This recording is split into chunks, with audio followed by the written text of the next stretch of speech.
It just is. And they like to get out.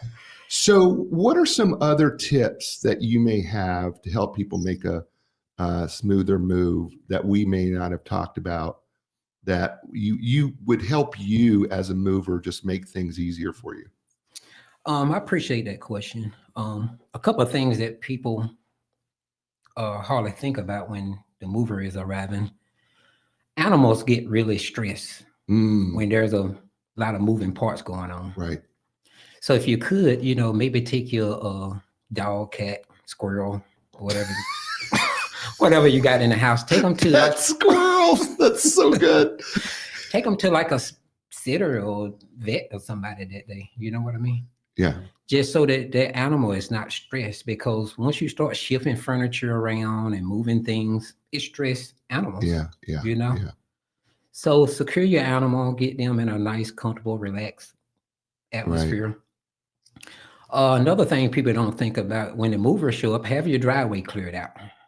The mover needs somewhere to park that truck. Right. That's right. It's a big vehicle. If he show up and you got 8 cars in the driveway, he can't get into the driveway. So, clear out your driveway. And I guess that going with that is making sure there's enough clearance on the street, because sometimes people will park all their vehicles and make the on the street, and it's a big vehicle. Yeah, it's you got to make back up into it, and those vehicles are so close to the driveway. It's okay to walk a little bit here, and so move your vehicles a little further away so they got plenty of clearance to turn. And I would say a third thing would be, make sure, like if you have steps on your home, make sure those steps is nice and secure, so that when the mover is stepping on your steps, he don't go flying off. There's people that have loose bricks on steps, loose boards.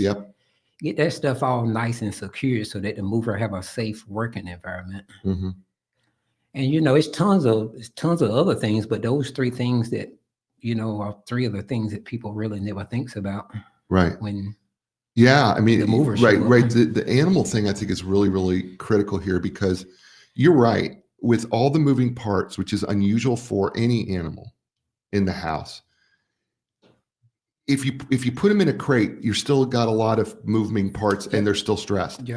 They really do need to be somewhere else. So that they're not feeling that stress, because you're right, they do get stressed. Yeah, they get stressed. I mean, I went to look at a job yesterday, might have effect, and the guy had 6 cats in his house, and they all were just loose. Yeah.